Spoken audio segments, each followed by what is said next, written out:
Before you listen to this BBC podcast, I'd like to quickly tell you about some others. My name's Andy Martin and I'm the editor of a team of podcast producers at the BBC in Northern Ireland. It's a job I really love because we get to tell the stories that really matter to people here, but which also resonate and apply to listeners around the world. And because the team has such a diverse range of skills and strengths, we have trained journalists, people who love digging through archives, we've got drama and even comedy experts. We really can do those stories justice. So if you like this podcast, head to BBC Sounds where you'll find plenty more fascinating stories from all around the UK. Football from Sports Sound. Brilliant drop of the shoulder! Oh! From BBC Radio Scotland. There's no substitute. Brian's looking after the Rangers Ibrox story for us as well. I'm sure everyone's across what's going on here. Yeah. A couple of weeks ago, Rangers said there will be an impact on matches at Ibrox at the start of next season after a delay in a materials shipment from Asia. The delay has affected work on the Copeland end at Ibrox. It's going to affect domestic home matches as well as their bid to reach the new look Champions League. They will have potentially 2 home legs to play. If they're going to get to the Champions League, they're going to have to come through 2 qualifying round ties next month. Brian is across this. What's the latest? Because actually, we were in Germany, I think, when this story broke. There doesn't seem to have been much on this recently. To me, it seems like a fairly huge story. Yeah, well, there's been very little said by Rangers other than the fact that we know there's going to be a delay. Those European games, Liam, the Champions League third round qualifier, scheduled for either the 6th or 7th of August or the 13th of August. Should they come through that, they'll then have a Champions League playoff round either on the 20th, 21st or the 27th, 28th of August. The first home match domestically is due to take place on Saturday the 10th. That's at home to Motherwell. And then again due on the 24th of August when Ross County are due to call. We know that Rangers have been in contact with SFA and the SPFL regarding where to play these fixtures. The easiest option would be moved to either Hampden Park or Murrayfield. Hampden Park, certainly the favourite at the moment, I would say, but no deal as yet has been agreed. Europe, I would say, though, is the most pressing issue. As domestic fixtures, well, these could be flipped with obviously the consent of the teams and the SPFL, but for Europe they will want to play crucial matches in as big a stadium as possible. And although it would take UEFA consent to move matches away from Ibrox to, let's say, Hampden Park, this will not have too much trouble in gaining consent from UEFA. Other clubs have similar issues to this, including Barcelona, believe it or not, who are starting their season in the Olympic Stadium. Yeah, they played there last season, Yeah, but they may move back to their spiritual home, the Camp Nou, should the work there be completed. But as for Rangers, no deal as yet. I'd have to say Hampden Park certainly the favourite just now. And I think the crucial thing here, Liam, is there is no timescale on this. We don't know how long this is going to be for, because once you get into September and October, then I think the case of flipping fixtures becomes more problematic.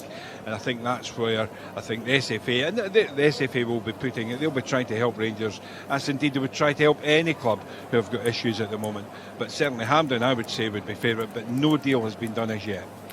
We are going to look a little bit more into this after 3 o'clock on the programme today. But Tom, this is a serious concern, I would imagine, for the Rangers supporters, that Ibrox, which has been such a fortress for them in Europe, particularly in their run to the final in Seville in 2022. Think of those fabulous atmospheres in the games against Braga and Leipzig, perhaps in particular.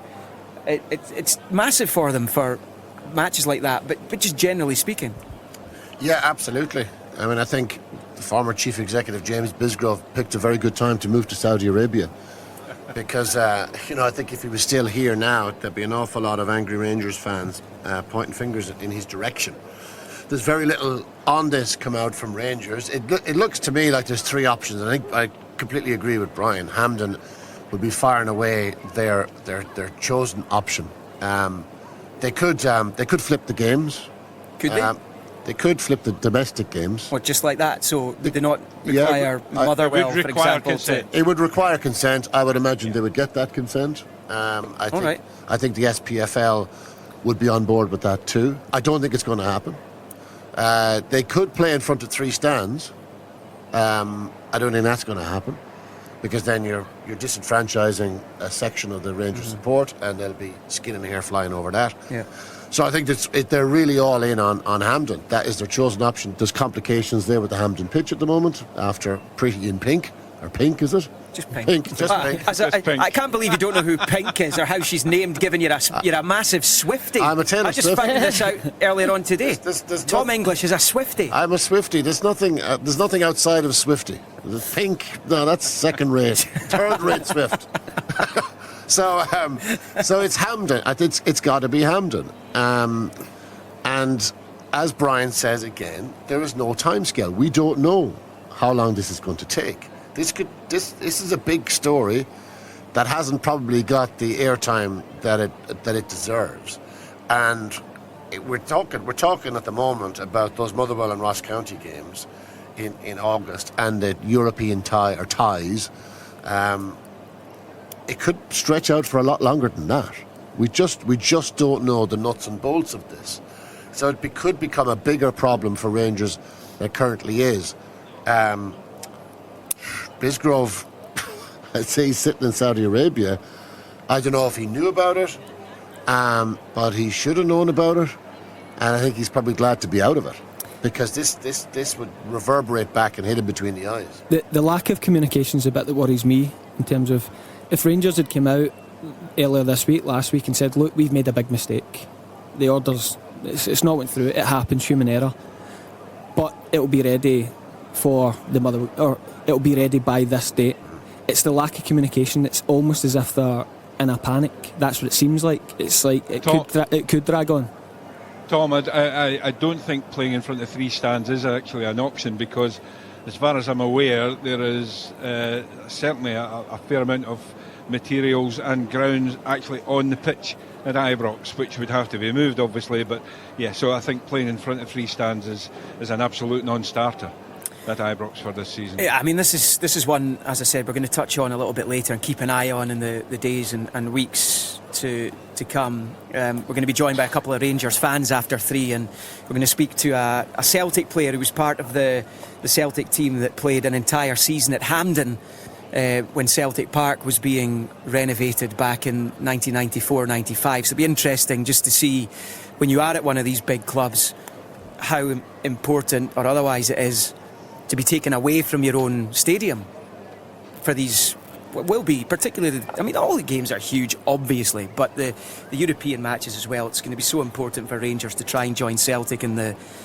Champions League. It's like these European games will be tough, and we know the Ibrox effect in European games. It can be huge. It's not always huge, but it can be and has been huge. So they would need their own people in support of them, and it's a developing story, as they say. Yeah, we'll come back to it. We'll come back to that. There's plenty of pre-season friendlies going on today. Motherwell, for example, taking on Livingston.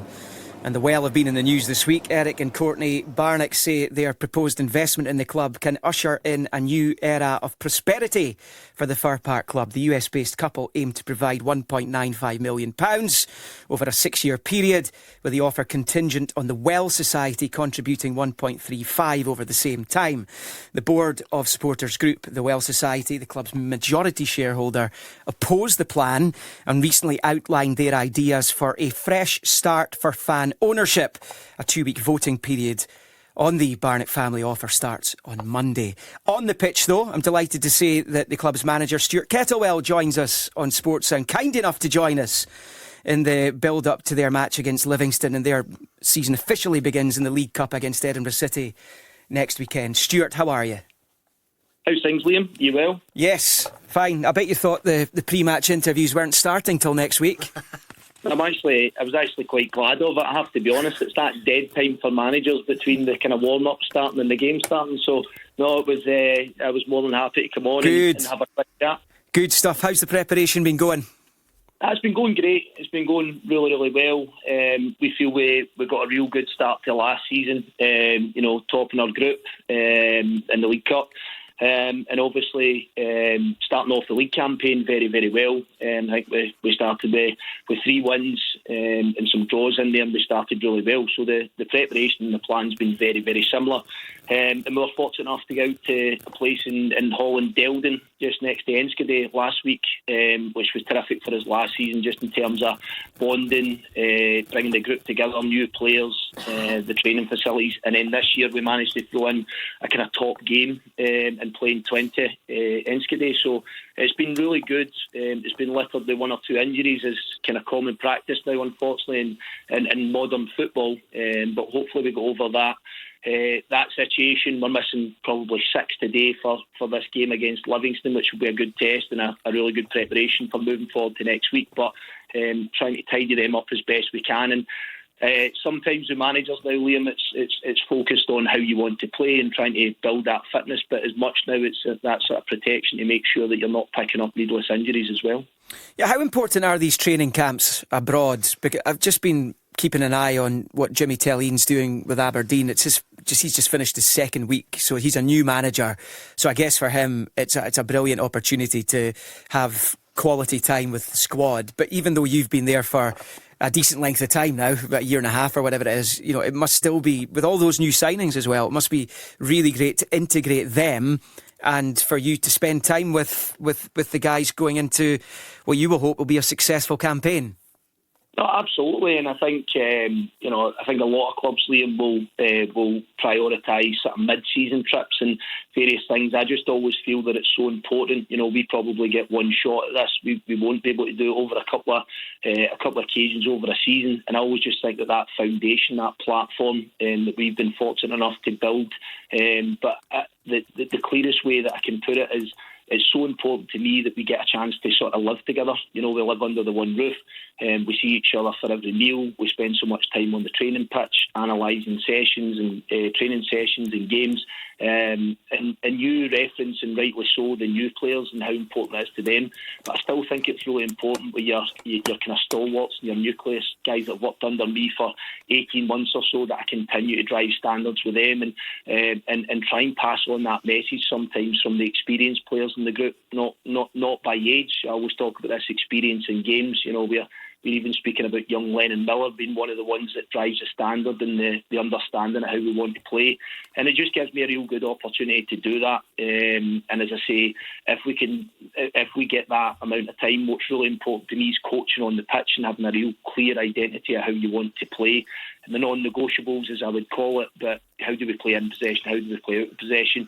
And that is so important. And I think and I hope that most people could see that from the Motherwell side last season and the season before under my guidance. Not always to success, not always winning games of football, but not breaking that plan and having a real belief in it. And I just feel that week together just gives us so much time to do that and set a standard and something that we can move forward from. Stuart, it's Tom English here. How you doing? How's things, Tom? Back from Germany, are you? Back from Germany, mate. Yeah, back raring to go with the new season after my holiday of about 15 minutes. It's been marvellous. Get the violin out, Stuart. Listen, I hope I've got them all down here, but I have you down as a busy manager. 18 transfers in and out combined. Yep. Tell us about some of the new guys that are exciting you, that are coming to the club for the new season. Yeah, I'll be honest, Tom. I always put some of them into different categories. You know, there's one of the ones that would speak about, unfortunately, is carrying an injury at the minute. Is Johnny Katrumbas coming over from Australia. You know, he's somebody that we identified that would be that sort of athletic player that's got real quality, probably playing on that more on the right hand side, even though he's versatile. We look at the likes of Ross Callaghan. I think most people will know that Ross has had a tough time, and everyone in Scottish football knows him. He's had a tough time with injury, but someone that we know and remember performing well for Ross County and for Hamilton. I think scored 10 league goals a few seasons back with Hamilton in the top flight. And then probably the ones that start to come into the equation, the Tom Sparrows and Filip Stuparevic, somebody that was subject to a pretty big transfer to Watford. It's just a case of integrating some of these guys, Tom, into the feel of Scottish football. You know as well as everyone that it is a different feeling. I think sometimes you get players coming from down south and think this is going to be really easy. I'm going to Scotland. They probably feel that sometimes that they'll sort of cruise it, and I think it can be anything but that. So it's just trying to get them a feel for what this football club's about. I think today's a really good one for us, in playing against a team with a lot of players that have had great experience in the Premier League in Scotland. We don't put huge emphasis on the result, of course, but just starting to get to that feeling of what Scottish football looks like. I start to look at guys like Zach Robinson, probably is an intriguing one, in the sense that I think everybody realises the story that we have had with Theo Bair coming, maybe not hitting the headlines when he come to Motherwell, and of course I'm trying to do something similar with somebody like Zach Robinson. Different types of players, Tom, it's safe to say, but somebody we think can find the back of the net. We need to try and find a way of playing that has us up there around about the third top goal scorers as we were last season. And I think just with another one that's not fresh this summer, but Moses Abey is someone that's already shown that he's got a real eye for goal, kind of poacher, in the sense that he tends to pick up good areas and can finish. He's had that sort of honeymoon period of a couple of months with us, so we kind of see him as a new signing as well that has a feel for what we're about and what this league's about now. So these guys all pitch into a lot of different categories. Kofi Balmer, somebody that's an Irish player that's played in England and things like that as well. So there's a lot of different profiles. What we have to do is ensure that we can try and get these guys fit, up to speed, and get them a real good feel for Scottish football as quick as we can. And probably my last wee bit on it as well is we all target and focus on the new signings. I think I've got 3-4 teenagers starting, academy graduates starting in this game today, which I'm immensely proud of as well, Tom. So I never forget to mention that. And the reason why these guys are playing is because they've earned the right over one or two that their levels are really high throughout pre-season, and I want to see them against a proper side in Livingston. Stuart, just before we let you crack on ahead of the game, I think you've got Linlithgow Rose on Tuesday after the Livingston game today, and then it's Edinburgh City in the League Cup next week, and it's so important you take the group stage seriously. We talk about this every year for the provincial clubs, if you like, out with Celtic and Rangers, who obviously, Celtic in particular, dominating the silverware. This is a realistic opportunity for a club like Motherwell to make an impact on a tournament and potentially win that long-awaited trophy, the first one it would be since 1991. So you've got to take these games so seriously, don't you? Yeah, I do, Liam, and I'm just thinking the Leanne being there as well. I'm sure it's something that her and I have spoken about in the past, been on the show, about how important it is. I think I've maybe had 4 or 5 group stages as a manager, and I put so much emphasis into trying to win the group. I've been fortunate enough in each occasion I've competed in this competition as a manager. I think I've been fortunate enough to win the group each time, so I think that shows you how important it is. And there's a real mixed review across Scottish football about, is it a good competition? Is it right that we're playing competitive games? 100% in my opinion. Why would you not want to get into competitive football as quick as you can? Why would you not want to try and get up to speed as quick as you can? And as you rightly mentioned there, cup competitions are so important for us. 3 ways that I keep talking about and trying to increase revenues at football clubs, cup runs, league positions and selling players. And very much that becomes an order of priority for me early in the season. And getting things right the first 3 or 4 weeks before we get into that is imperative, to make sure that it doesn't bring needless pressure and it doesn't start to create a doubt and cast a doubt in supporters and players' minds that we have to put that little bit of pressure on ourselves to go and make sure that we go off to a flyer and we go off to a good start. As I say, fortunately that's been the situation for myself as a manager. I don't take that for granted. I'm not shouting my mouth off about what we are and aren't going to do, but I just think I love the competition and I love the format of it, always have done, and we're really looking forward to that. And the next 2 games will set us in good stead, hopefully, for making sure that this time next Saturday that we go off to a flyer. Stuart, we wish you well for the season, as we do with everyone, and thanks for joining us on Sports Sound this afternoon. The Motherwell manager, Stuart Kettlewell. So from one Premiership manager to another one, and the St Mirren manager, Stephen Robinson, who joins us from East End Park. They are taking on Dunfermline in a pre-season friendly. No League Cup groups for you, Stephen. Absolutely delighted with that, yes. That's my record in first games in the League Cup. It isn't great, so for once I can enjoy it and watch other people suffer. Yes, it's all about Europe for you guys, and I guess this is where the preparations really kick in for you, yeah? Yeah, we've been very lucky. We've been away in Spain for 6 days. Been slightly warmer than coming back to Glasgow, but we've been able to get a lot of good work in.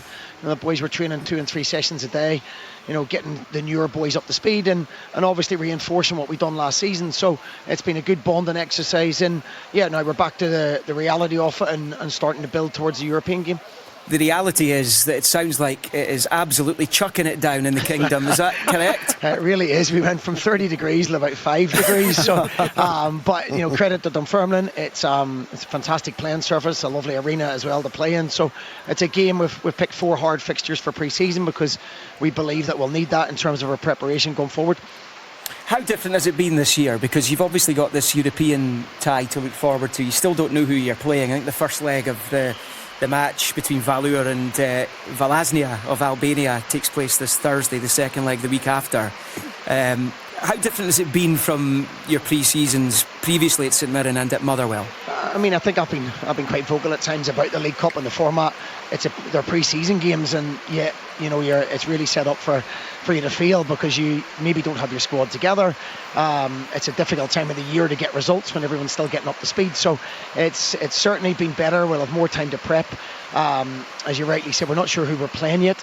So I'm making the trip next Thursday to go and watch the first leg of the game in Iceland, so we can get a little bit of a picture of both teams that we're playing and obviously do our due diligence on them and be as prepared as we possibly can. Because the St Mirren fans have waited a long time for this, haven't they? In 1987 they won the Scottish Cup the last time they played in continental competition, so they won't want this to be a one-off event, a one round. You'll be desperate from a footballing point of view to make sure that you and your team come through this test and get through into the next stage. Yeah, certainly. Look, the incentive is there for us. As you say, we've waited a long time to get here.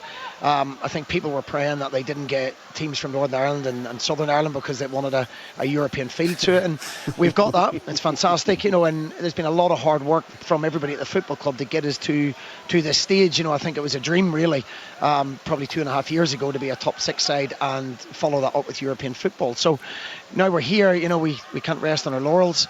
Again, there's a lot of work to do. There's a lot of things in the background to keep building the football club and make it a sustainable top 6 club. But this gives us a chance. The money involved in European football is huge.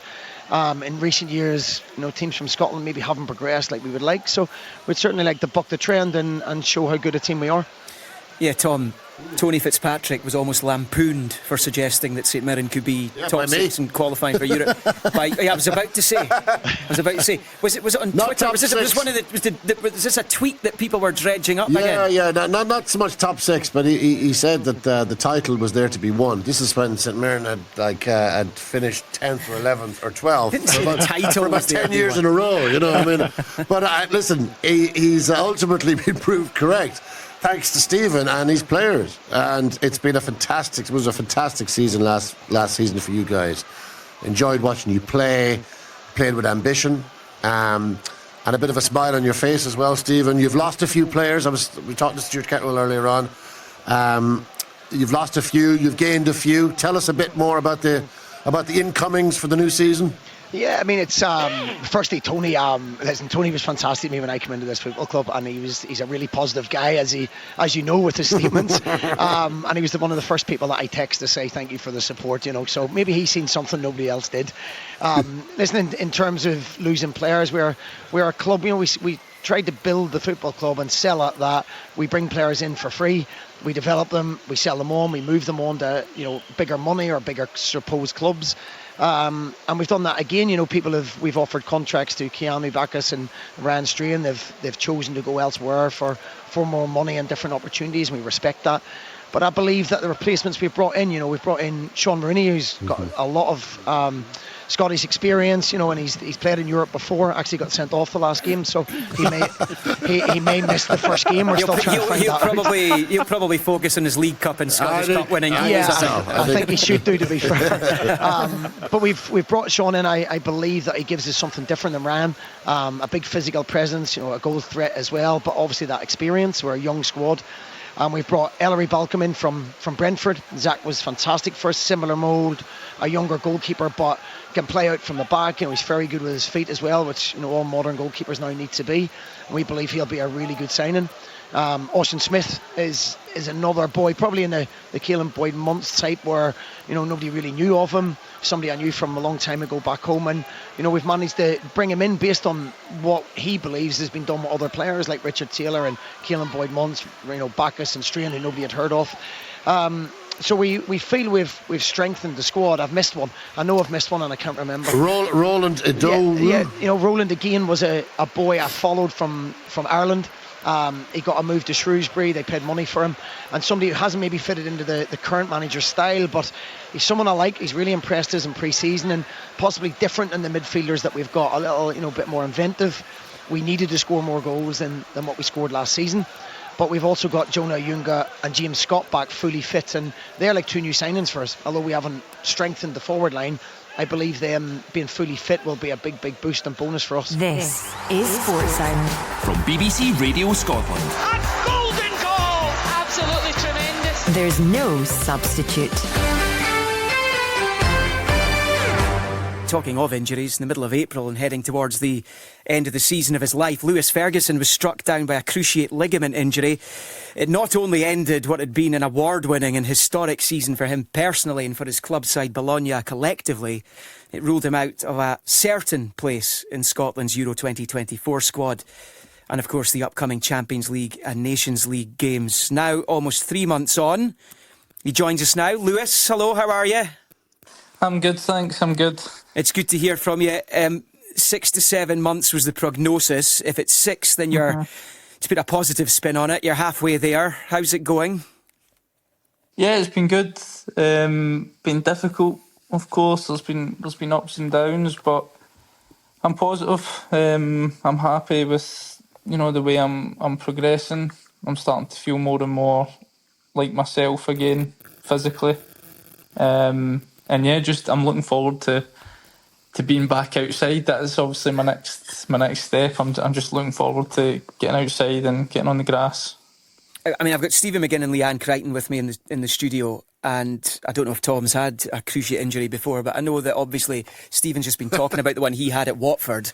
It must be, Lewis, so difficult, not just physically but mentally, given you'd so much to look forward to as well. It must be so tough just trying to get over the mental hurdle, as well as having to deal with physically recovering from this. Yeah, that's half the battle. It's really tough.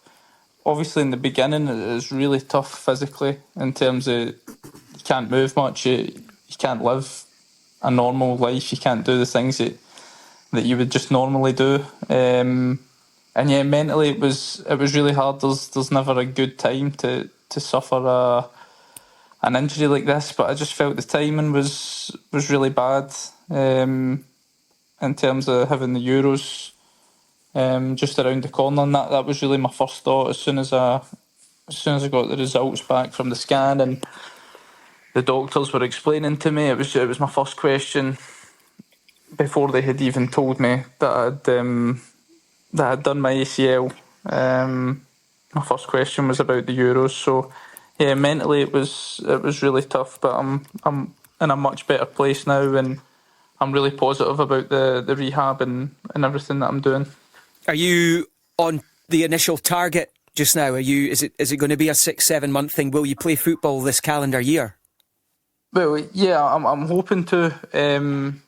Every player's different. Every body's different. Certain players maybe react better to different things and whatnot. I just think it depends on the body and how it reacts to certain stuff. But they said it was going to be at least 6 months from surgery, and I think that'll be around late October, November time. So I'm hoping if everything goes to plan, and I'm hoping I'll be back by the end of the year.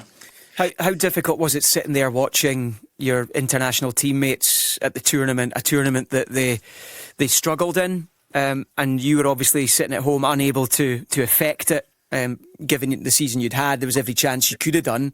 How difficult was that? Yeah, it was really difficult. Obviously, being a part of the squad throughout the full qualification. We started the qualification really well. We'd built up some great momentum, and playing really good stuff. And yeah, then watching the Euros, it was disappointing, obviously, from being a fan. And then as coming from myself, it was disappointing because, you know, when you see your teammates, you know, they were struggling at times, and you just want to help, and obviously wasn't able to do that for the couch. But yeah, it was disappointing, and it just didn't pan out the way the whole country wanted it to. Lewis, it must have been a weird one for you watching the Switzerland game, obviously supporting your country, but you got three Bologna teammates playing for Switzerland as well. What describe what that night was like for you? Well, I wanted them to go out. The Switzerland lads, I told them that when the draw was made. I was ready to say, do you want them to go out tonight? My mind's definitely changed now. But yeah, just as soon as the draw was made, I was with the lads at the time, and I'm good friends with all three of them. And yeah, like I said, I wanted them to go out. Wanted Scotland to progress into the next round, but you know, obviously didn't work out quite like that. And you know, they've got a really good team, good squad, good players, and obviously watched them quite a bit because I'm wanting to watch some of my pals doing well, and you know, they've got a really good squad and playing well at the minute, and I don't see why they can't progress into the next round tonight. Yeah, so it's Remo Freuler, Mikael Ebischer, and Ndoye, Dan Ndoye. They've all been excellent, haven't they? They've all been excellent. And there's another guy I want to talk to you about, the Riccardo Calafiori, the Italian centre half. Again, another teammate of yours at Bologna. He's had obviously Italy are out, but he's had a terrific tournament, Lewis. And there's, I mean, they're saying it's almost a fait accompli now that he's moving to Arsenal for about 50 million euros. Tell us a little bit about him, because he looks a class act. Yeah, he's really good. Not only did he have a really good tournament, but you know, last season he was outstanding. One of our best players. You know, we had a great season as a team, and he was a big part of that. You know, originally was a left back. The manager had changed him into a centre back, but he's a real modern centre back. You know, the way he drives the ball, he's really comfortable with the ball. The way we played last season, half the time the centre backs were in midfield. That's the way the manager wanted them to play, and he just suited that down to a T. He was absolutely perfect for that role. So comfortable in the ball, but again, he was aggressive, good in the air, strong in the tackle. Everything you want from the modern day centre back. And I'm really not surprised that big clubs are trying to get him in. And Lewis, Stephen McGinn here. Liam asked the one question I absolutely hated when I was out in my ACL, and it's, how long do you think it'll be until you come back? And it's going to be much, much worse for you once that Champions League draw happens, when people start saying, will you be back for the Real Madrid game? Will you be back for the Celtic or Rangers game? And for anyone listening, it is such a brutal rehab you have to do. I mean, you lose all the muscle in your leg. Yeah. And you think you're making big progress, and something just hits you from nowhere. And even listening to you, I remember that feeling of getting out in the grass and you start skipping, restricted skipping, and you can almost see the training and you think, I'm quite close, but you get so much further to go. So I'm with you in how tough that rehab is and how mentally strong you have to make it back from that. Yeah, it is difficult. You know, you get asked a lot when you're going to be back, and I've always said that it's going to be around that time, but you never know. Some players can recover quickly or quicker than others. You might pick up some niggles here and there in different parts of your body when you're returning to training and stuff. So I don't want to put any pressure on myself in terms of I'll be back for a certain game or a certain time. So, you know, it's just about hitting small targets, you know, every week. Understand when you're talking about you can see the training and think you can do it, because I'm kind of at that stage now where I've got absolutely no pain anywhere. I'm walking about fine. I feel fine when I'm on the bike and I'm doing strength exercises and everything, and I just feel like I could be able to run. But I know I can't. Yeah, horrible point. It's such a strange feeling to try and understand.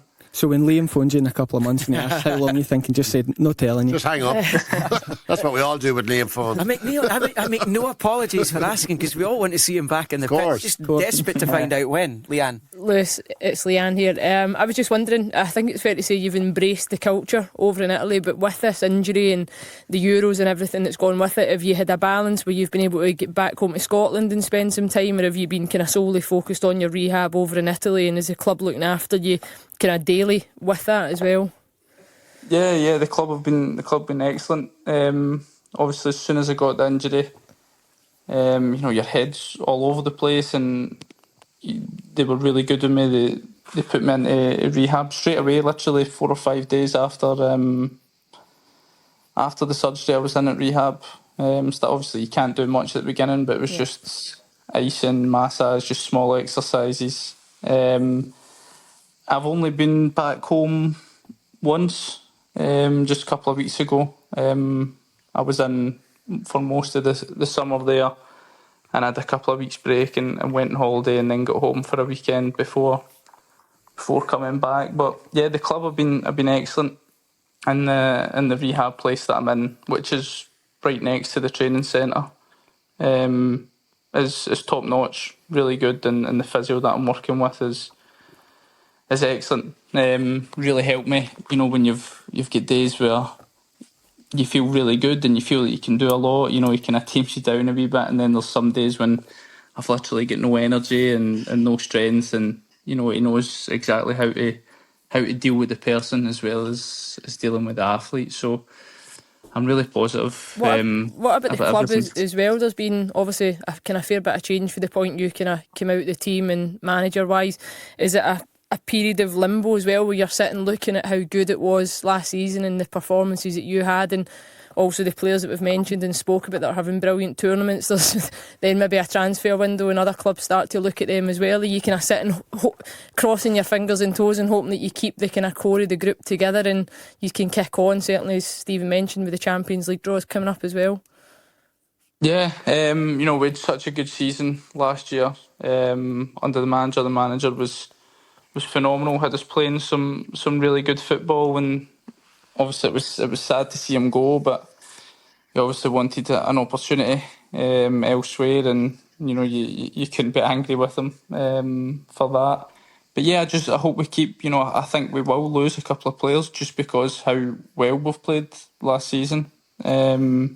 Everybody played at a really high level, and I'm not surprised that there's big clubs that are in trying to get some of the boys, but I think we will keep that sort of core group that we've had last season, and I'm sure we'll kick on next season and hopefully have another great campaign. You definitely want to go to Bologna, by the way. It's a brilliant city. And the food, my goodness, it's outstanding. And by the way, I was there last year. I'm going again this year.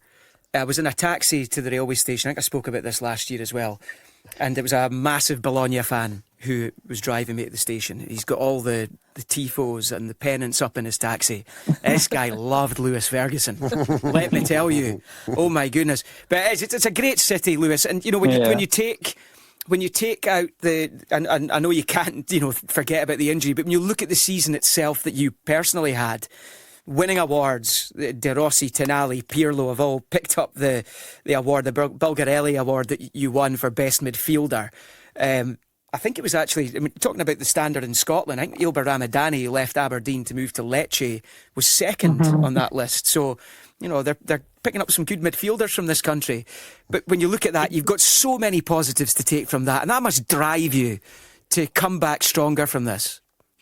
Yeah, of course. Like I said earlier, we had such a good season. We made the city come alive. I've never seen a city like this before. When we were out walking in the city, going out for dinner, whatever, the amount of people coming up and having so many nice things to say about us. We made everyone in the city so happy. We done an open bus tour after we qualified for the Champions League, and it was just such an amazing experience, something that I'd never experienced before. The city was absolutely packed. The Piazza Maggiore, that was an incredible sight.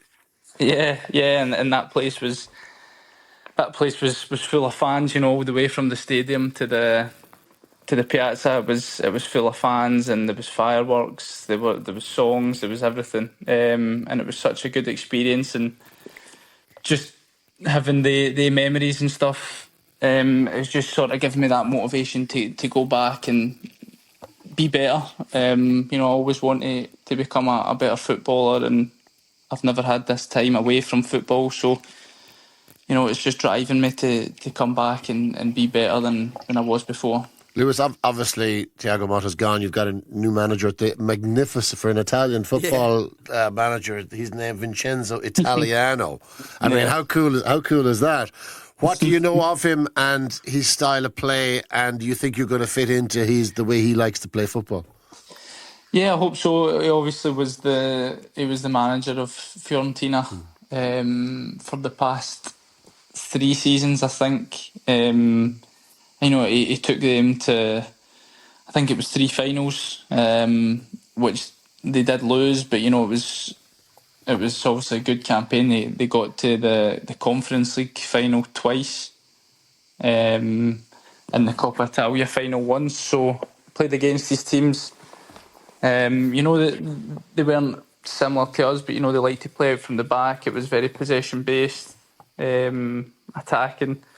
So hopefully I do fit into his plans. I've only met him for maybe 5 or 10 minutes while I was in doing my rehab over the summer there, and it was just, he was mainly speaking about the injury. But I had such a good time with Thiago Motta, and I owe him so much. He trusted me from the minute he came in and played me in every game possible. But it's a fresh start now with a new manager, and I'm looking forward to working under him. He's the highest scoring Scot in Serie A, Lewis, nowadays. Amazing. What's the standard in Italy? Is obviously it's always been high, but there's now going to be 8 teams in Europe next season. 8, 5 in the Champions League, including your own. It's been a real renaissance. You mentioned Fiorentina, a couple of Conference League runners-up, in the finals. Atalanta winning the Europa League, obviously beating that invincible Bayer Leverkusen side. And you guys have this glorious opportunity to make your mark on the Champions League now. It must be just a brilliant atmosphere. Yeah, it is. The standards and the quality in Italy and Serie A right now is, of course, really high. Like you said, there's 8 teams. I think it could have been more if Fiorentina had won the conference. I think they would have ended up with 9 teams in European competitions, which is crazy to think about. But the standard's so good. There's players in all teams that are playing at a really high level, and it's such a good league to compete in. I love it. I love playing here, and I'm just thankful for the opportunities and the experience that I've had over here, and I'm loving every minute of it. During the Euros, Lewis, did you send any messages to the lads in Germany, or did you just leave them to it? The Scottish lads? Yeah. No, I obviously sent them good luck message just before the German game. Just message to wish everyone the best and hope they had a good tournament. But that was it. I didn't want to pester them every day. But yeah, that was it. Just a good luck message for the tournament. Where do you think it went wrong, Lewis? I don't know. It was difficult. The first game, I don't think anyone expected us to go and get anything out of that game, but we still didn't show what we were capable of. And that was disappointing. But I think the Switzerland game was massive improvement. Drawing to them is definitely not a bad result, considering how good they have been and they're in the latter stages of the competition. Grant Hanley header. Yeah, and I think it was. I just think it was the last game that was the most disappointing, because I felt confident in the build up to that game. I'm thinking, if we win here, we're through. And I was quite calm and quite relaxed, thinking, well, we've got a better squad than Hungary, we've got better players, better individuals. And I would like to think we're better as a team. And I thought we would have went and beat them. and obviously it never quite worked out like that. It was a strange game. Obviously, two teams were needing to win the game to have any chance of going through, and for 80 minutes it just didn't look as if anybody was going to win it until the game obviously opens up in the end and they get the goal. But yeah, it was disappointing. That I feel for the lads because they obviously put everything into it.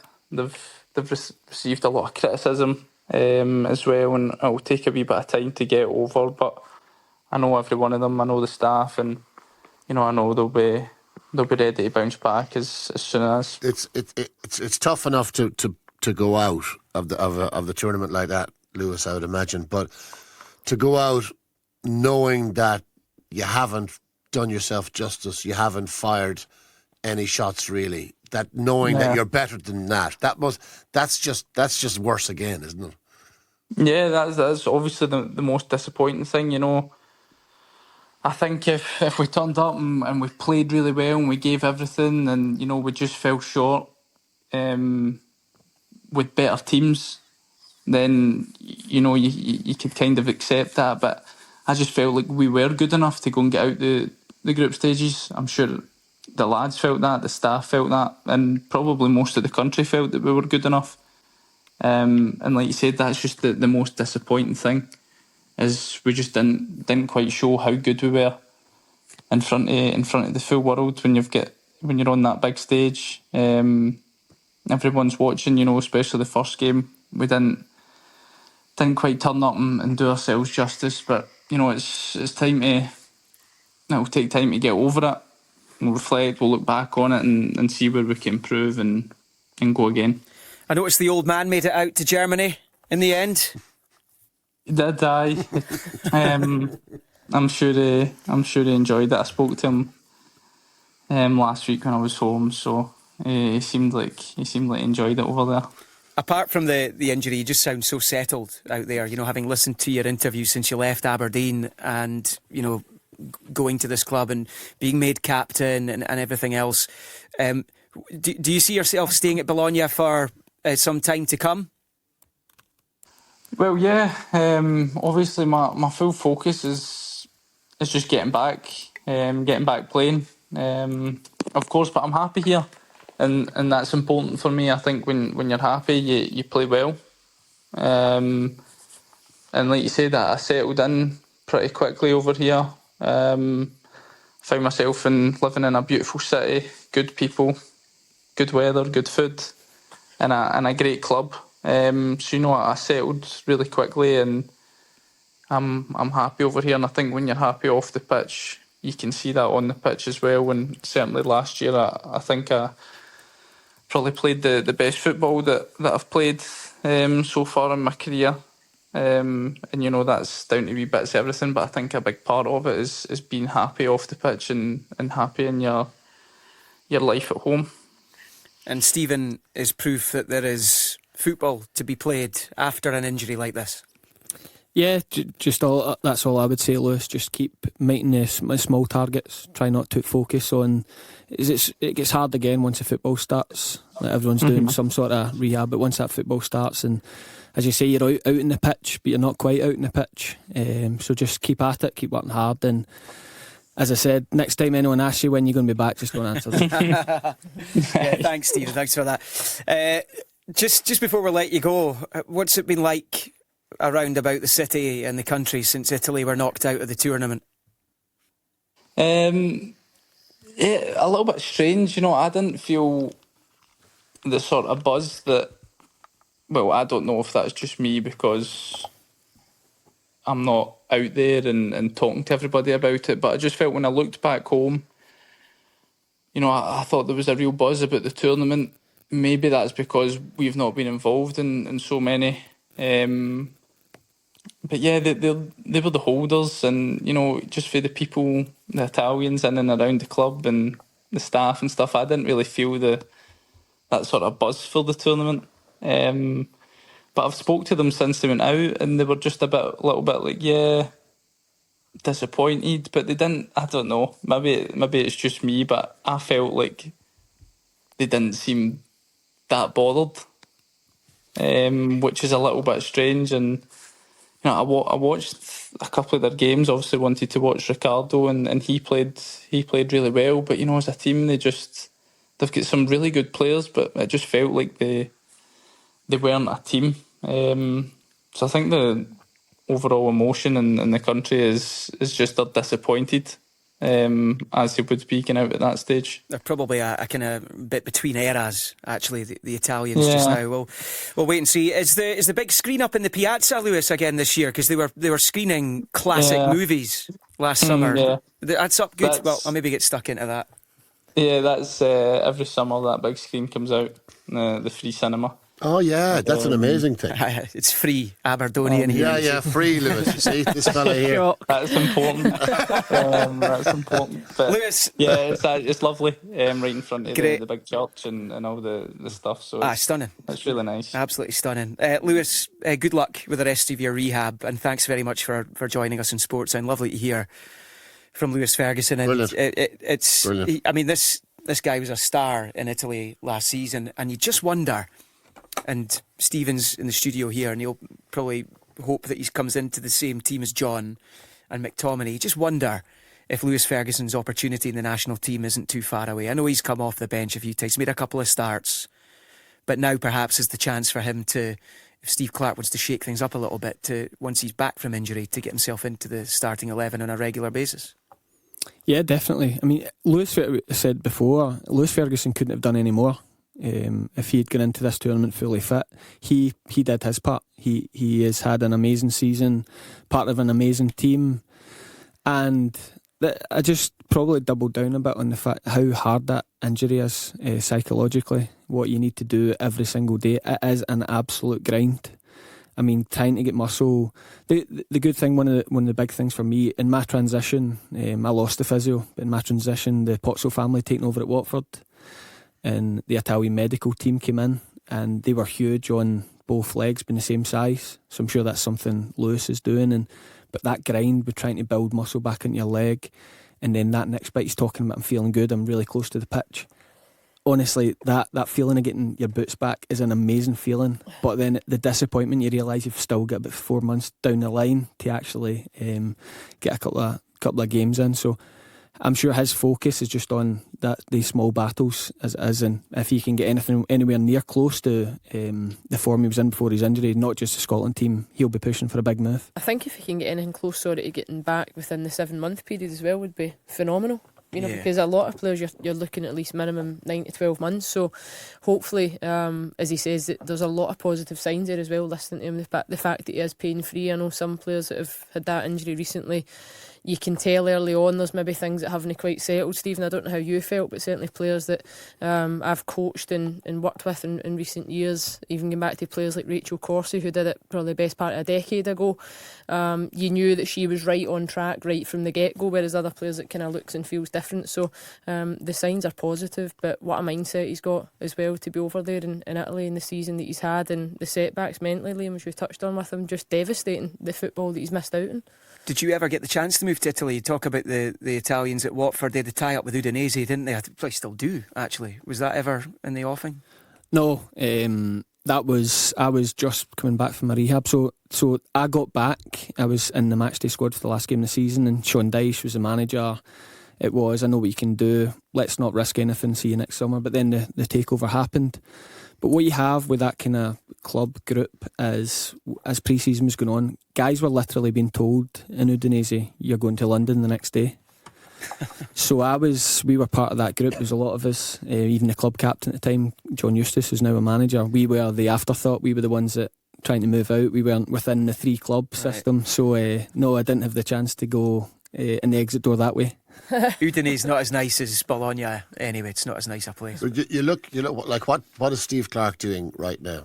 He's got to be trying to figure out a way to make this Scotland team more threatening, more creative, more goal threat, because that was borderline embarrassing in Germany. Lewis Ferguson, when he's fit again, has to be a part of that. He's got a great age profile. He's got goals in his team. I'm just looking up at, not that I can speak Italian, but I'm looking Gazzetta dello Sport here. and you don't need to speak Italian. They talk about the Oscars of Serie A, and Lewis, I don't know which one he's won, but he's won one of them. Google Translate. Yeah, Google Translate with Dybala and a number of other luminaries. They're getting Oscars, and he gets Kvaratskhelia and Zapata are two of the other ones there. So it's this guy is a European player now. He's not just a guy from Scotland. He is a European class player. And Scotland need to bring him into the fold as soon as he's ready. Well, let's hope he's ready for the World Cup qualifiers, because the Nations League looks like it's going to come too soon. So to that Ibrox story, we were talking about it with Brian, who's across it. We're just wondering when Rangers will be able to play matches inside Ibrox Stadium again. And we're joined by a couple of Rangers supporters just now, Scott Cameron and Brian Fotheringham. Guys, thanks for joining us on Sportsound. How are we? Very good. Looking forward to getting back to the games, but when that will be, I'm not too sure. Yeah, I mean, at least you know when the games will be. You just don't know where the home games are going to be played just now. Scott, firstly, how worrying is this for the Rangers supporter base that Ibrox isn't going to be ready for what looks like to the very earliest September time? I think, not being an expert in the building trade at all, but I think it was a really tight window. I think there was a lot of supporters had concerns even going into such a short space of time. Everything had to basically run perfectly, and obviously what's happened with the delayed steelwork it's not unusual with any sort of building work, but obviously it's going to have a huge impact on Rangers and the Rangers support, and it's the Rangers support that I feel sorry for. Yeah, I mean, if you missed it earlier in the programme, you somehow aren't aware of this story. Rangers a couple of weeks ago said there's going to be an impact on matches at Ibrox at the start of next season after a delay in a material shipment from Asia. This is work going on in the Copeland Road stand. So we're still waiting for an update from the club, Brian. I don't know if you've got any steer as to where the club is with this just now. No, I think everybody's, as Scott says, everybody's in the dark just now. As you've just said, it's possibly into September now, and as Scott just rightly said, building, when you're ever doing anything, extensions or any building work, timescales are very rough, and I'm afraid you can't put any timescale on any building work really, because any delays can be possible, and as Scott said, it's the Rangers fans that are going to lose out, because we're going to miss out on games at Ibrox, and then of course the club are obviously going to have to fork out for hiring stadiums and whatever else. So it's more money out of the pocket that we really didn't need to happen. Yeah, and the longer it drags on for, the more it costs at the end of the day, and if they have to rent Hampden for a relatively substantial period of time, that's going to cost a heck of a lot of money, Scott, isn't it? I mean, I'm not in any way in the know, but you know what social media is like, and the date that has been sort of mooted for the delivery of steel that I've heard is the 21st of July. So we're a couple of weeks away from that. The problem will then come if that's further delayed. But it's an additional issue that Philip Clement going into the start of the season. It's an additional issue that's no fault of his that he's going to have to deal with, and there's still obviously playing changes still to come. So it's a bit of a mess, to be honest. The thing about it is, lads, is if Rangers win all these games wherever they're played, You can wear that, and as an issue, it'll be kind of a lesser issue. If you start dropping points in the league, and it maybe costs you a Champions League spot because you're playing away from Ibrox, that's when the full force of the Rangers support is going to come down hard on this board, isn't it? Without a doubt. I mean, I think I've spoke to you before, Tom, and I've said that Rangers winning is all that matters. Yeah. There's a lot of noise goes around Rangers with regard to players on social media and all that sort of thing. But if you've got a winning team on the park that's lifting trophies, but when you're drawing and when you're getting knocked out of qualifiers, that's when the pressure intensifies, and all the sort of things that you let slide slightly because you're lifting trophies. You know, I mean, it's the team has to start the season well. That was going to be the case even before this situation with the stadium came about. Yeah, it's not stymieing their transfer activity. Rangers Moroccan forward Hamza Igamani arrived yesterday. Moroccan under-23 cap. But the thing is, guys, these new signings, the manager, they know, and the players who are already there know how much of a fortress Ibrox can be for them, particularly on those European nights. And you think, I talked about this earlier, the games against Braga and Leipzig immediately spring to mind in the run to Seville in 2022. So Brian, actually taking that away for what could potentially be 2 Champions League qualifying matches could be massive. Yeah, I mean, as you just said, you know, there were so many games in Europe that we've played at Ibrox, and we've never really felt, you know, certainly in the sort of Europa League arena where you always felt you had a chance at home, and it didn't matter who it was against, because you had the crowd behind you, you had the atmosphere behind you, and suddenly now to have that taken away, obviously because of the qualifiers, you're looking at then Murrayfield, which is a lot bigger. Obviously, you're not as close to the players. So all that factors then just sort of are eliminated, and you kind of then you feel like you're away from home as well. So your home advantage goes, you know. So it's going to be very difficult, and as a lot of the players that are already at the club know, the leeway is not very forgiving when things aren't going right, and of course a lot of the players that have arrived recently are younger players. So you've got all those young guys that are not used to the sort of hostile experience of Rangers not doing so well, and you know the players being on their back. So it's going to be a steep learning curve for a lot of these young guys in the early part of the season. What's the preference, Scott, for Hampden or Murrayfield? Which I mean, presumably Hampden, because the vast majority of the support will be Glasgow or West Coast based. Would it be Hampden over Murrayfield? I'm in a fortunate position that I'm in between Glasgow and Edinburgh, so it's no great shakes for myself, but the wider support and the fans that travel from Northern Ireland, I think Glasgow and obviously Hampden would be the preference. It might, without joking about it, a runny wins at Hampden might actually help us because we don't have the best record there over recent years, you know. But I think I'm not as worried about playing league games away from Ibrox. It's the loss of the advantage of Ibrox on these European nights, because you can't underestimate how important Rangers qualifying for the Champions League financially is, and that's we might struggle if we got into it, but getting a piece of that cake that Celtic have got on their own at the moment, that can't be underestimated ahead of the rebuild that's going to take probably a year to 2 years to follow through. And that precisely is why I would imagine John Bennett, the chairman, is going thermonuclear right now at what's happened here. You need everything. The stars need to be aligned for Rangers to get into the Champions League, and as you say, to share that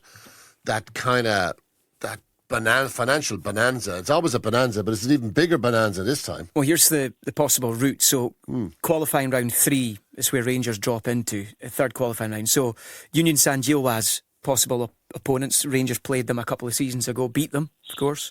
Twente, who I think was it Stuart Kettlewell was talking about earlier. Motherwell played them in a pre-season friendly. And then there's the winner of the QR2 ties featuring Fenerbahce, Dynamo Kiev. And whilst they're seeded, those are tricky ties. You want the best, every advantage you can dredge up, you want for those ties. That's the thing. It's going to be difficult enough as it is to get through those ties at Ibrox, at a packed Ibrox. It's going to be hard because they're good teams. But for something to be self-inflicted like this is not something that somebody else has done to Rangers. This is something that they've kind of done to themselves that makes it much harder to get to the financial promised land and, you know, the glorious promised land of Champions League. You know, it's a massive, potentially a massive own goal here. And I'd say I'd say John Bennett, the chairman, is just beside himself, because this guy is, you know, he's made his reputation, he's made his fortune on being a man who is focused and organised, and this is anything but. I know that Rangers had their issues at Ibrox domestically last season. I think they lost as many games last season as they did in the previous 3, but there was managerial changes. Sure, there was a lot going on. There was a lot going on. But away from home, away from Ibrox, guys, and this might concern you, is the fact that they dropped points in 7 of their 19 league games away from the stadium last term. Now, it's going to be a whole lot of new players in there, obviously, but it's just natural. You know, when you're away from home, it's more difficult to pick up points. You fight for the points. It's a tougher battle. So, just finally from the guys here, Scott, how difficult could this be for Rangers, do you think? I mean, are they starting the season behind the 8 ball here? Well, I think we definitely are, and I think there's still changes that are going to come in the next 2 weeks before the league and the Champions League qualifiers. I think there's probably a lot going on behind the scenes. We're not going into the start of the season, I think, any stronger than we ended last season. You know, so it's an added problem. Only puts us behind the 8 ball, as you quite rightly say. Brian? Yeah, I really can't disagree with your behind the 8 ball sort of statement. It's an added problem. This building works, and you know, as Scott says, you know, the squad's not really anymore. It's probably more inexperienced than it was last season, so that brings that problems as well.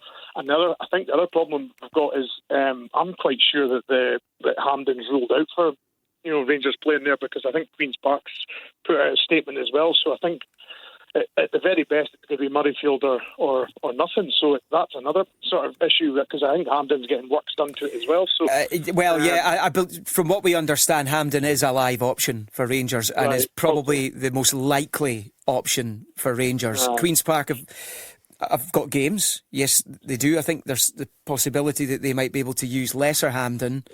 They've got Livingston at home. In fact, Livingston at home with the League Cup games as well, but league matches, when the leagues begin in 4 weeks' time, they've got Livingston at home on the 10th of August, and then their next home game is actually not till the middle of September when they play Morton. So I think that could be shifted, or there's a big gap there. Yeah, I think that going back to the Champions League qualifiers, I mean, you're the teams that you've just listed there that were playing. These teams are hard-nosed teams in Europe. They're certainly no mugs, and we needed, as you say, every advantage going into these. And with a less experienced team as it stands just now, we needed every advantage we got, and it doesn't look as though we're going to get them. Yeah, and if they get through that first one, it's Lille or Salzburg, our potential playoff opponents. Tough ties. Yeah, guys, thank you very much. Rangers supporters Scott Cameron and Brian Fotheringham joining us in Sports Sound. Somebody who played for one of the big Glasgow sides and was faced with this exact scenario for different reasons, of course, when Celtic Park was being renovated to some style, to be fair, in the mid-90s, is the former Celtic striker Andy Walker. Andy, good afternoon. How are you? I'm very well, Jonathan. Nice to speak to you. It's not Jonathan, though. Who told you it was Jonathan? Who am I speaking to? Liam, how are you? Yes! There we go. I'm fine. How are you? Very well. Just I'm about to get my Switzerland top on and go and watch the game. Brilliant stuff. It's just about an hour and a half away, I think, actually. England, Switzerland and Dusseldorf. Anyway, I'll forgive you for calling me Jonathan. You don't want to be confused for Jonathan Sutherland. It's not the first time it's happened. I don't look like him. It's just obviously sound like him. That's that northeast thing. You've obviously been there, Andy, with Celtic in 94-95. Different landscape at the time, of course, in the Scottish top flight. But how difficult was it playing away from Celtic Park?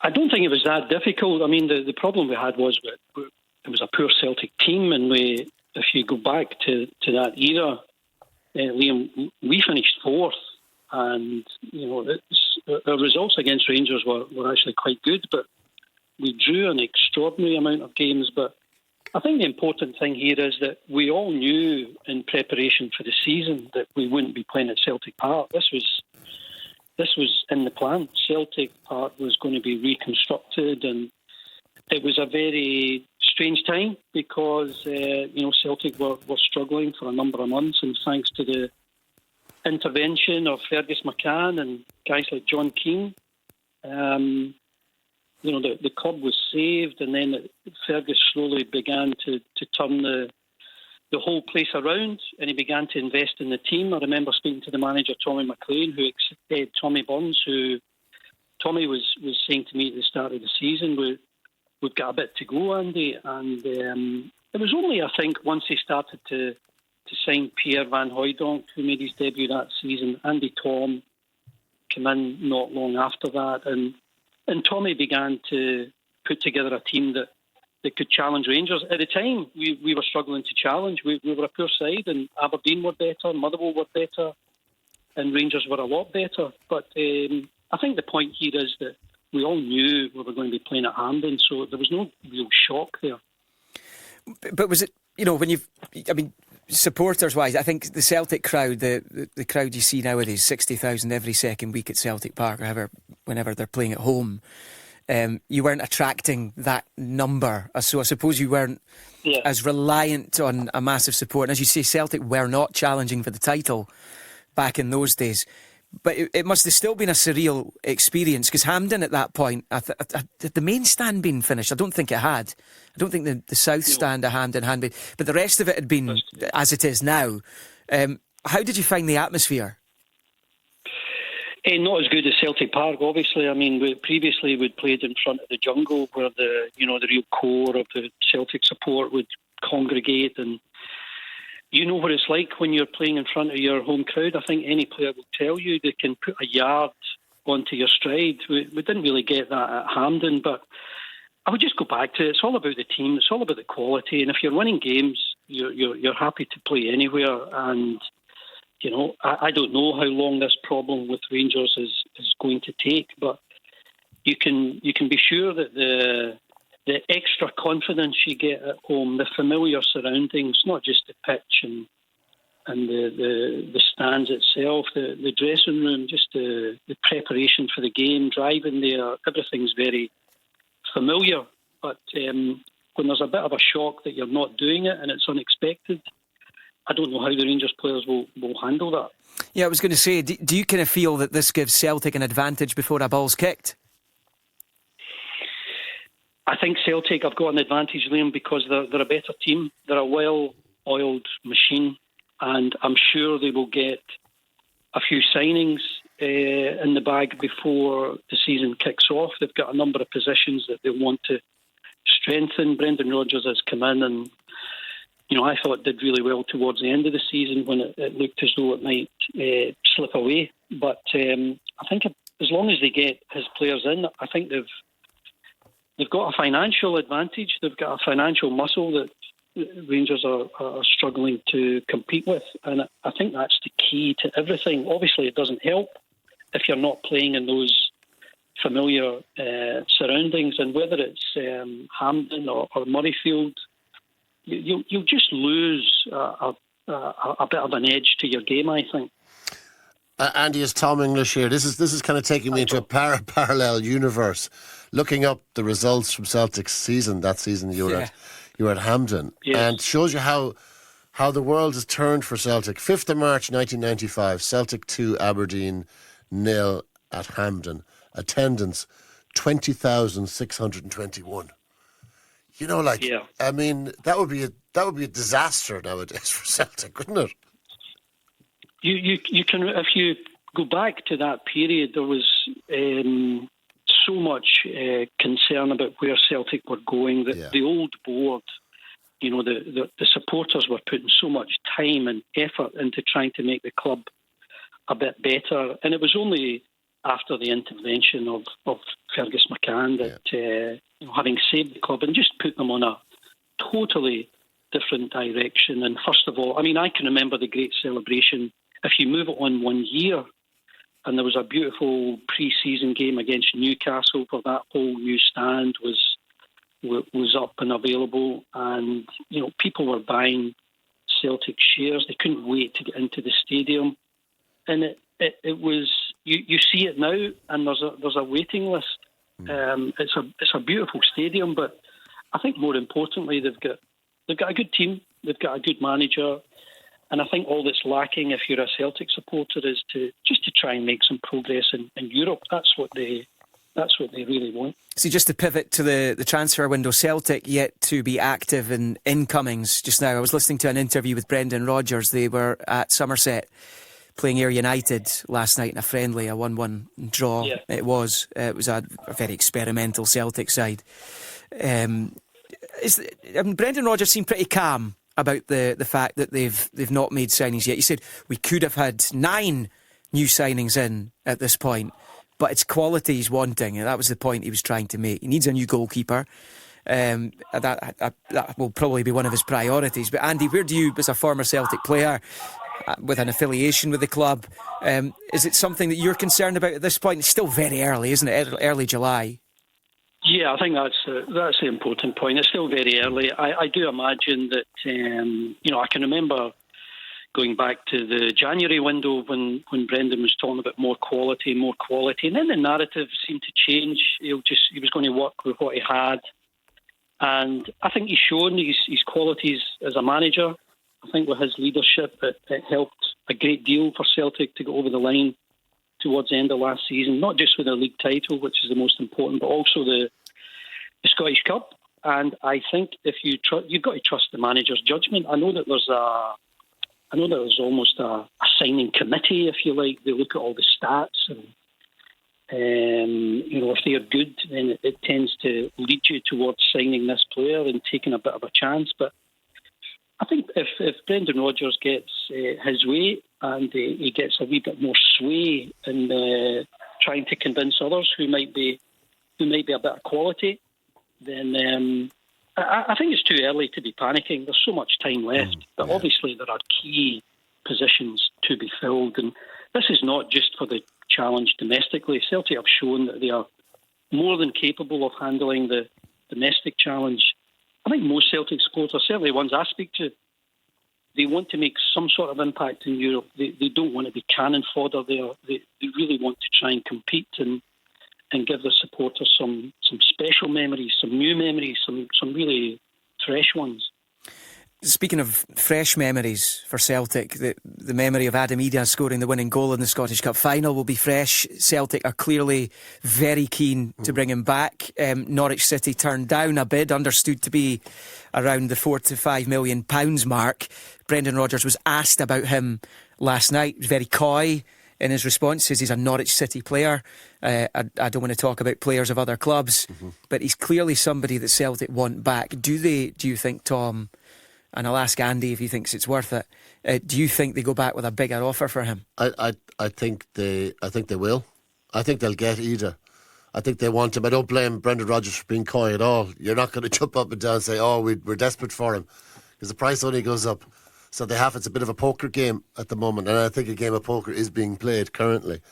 I think they like him, and I think they want him, and I suspect they'll get him. I think Idah, from what I know, really enjoyed his time at Celtic, really enjoyed being managed by Brendan Rodgers, and wants to come back. So I think they will get that deal done. Just backing up what Andy says, there's no panic here for Celtic. They don't need buckets of players. They need 3 or 4 players that could make a difference in Europe. Those guys are harder to find than squad fillers. You can have any number of squad fillers. They could have, as Brendan Rodgers said last night, you could have loads of them already in the house. They don't need all those guys. They need 3 or 4 guys who are going to potentially make a material difference to arrest these horrible results that Celtic have been getting in European football for too long now. And is Adam Idah, Andy, do you think a player who can help make an impact for Celtic in Europe? Yeah, I think so, Liam. Like Tom, I think in the end, I think Celtic will come to some sort of agreement with Norwich, and they'll get him. If you remember the way that Brendan Rodgers spoke about him when he began working with him, he was waxing lyrical about his qualities, and you would have thought this guy was, a star on the stage in the Premier League in England when you listen to the way that Brendan Rodgers was talking him up. So I think he does want to work with him. I think he's the type of player that he wants to work with. You know, that guy who's got a stature, a bit of physique, a bit of strength, in stark contrast to Kyogo, who's been the number one striker there for a couple of seasons. But I think if Celtic were to get Adam Eder, then he may well take over that mantle. He's the type of player that I think Brendan Rodgers likes to have in his starting 11. My thanks to Willie Faulkner for Andy Walker for joining us on Sports Sound this afternoon. And Andy, you've cut him to quick, and it's magnificent. Alongside Willie there. Willie was a good player. He was On behalf of all of our colleagues at the BBC, Andy, can I thank you for that put down earlier on? It's marvellous. Yes. Andy, who the thank hell you. am I speaking to? Oh God, it's Liam. The Scottish Football Podcast from BBC Radio Scotland.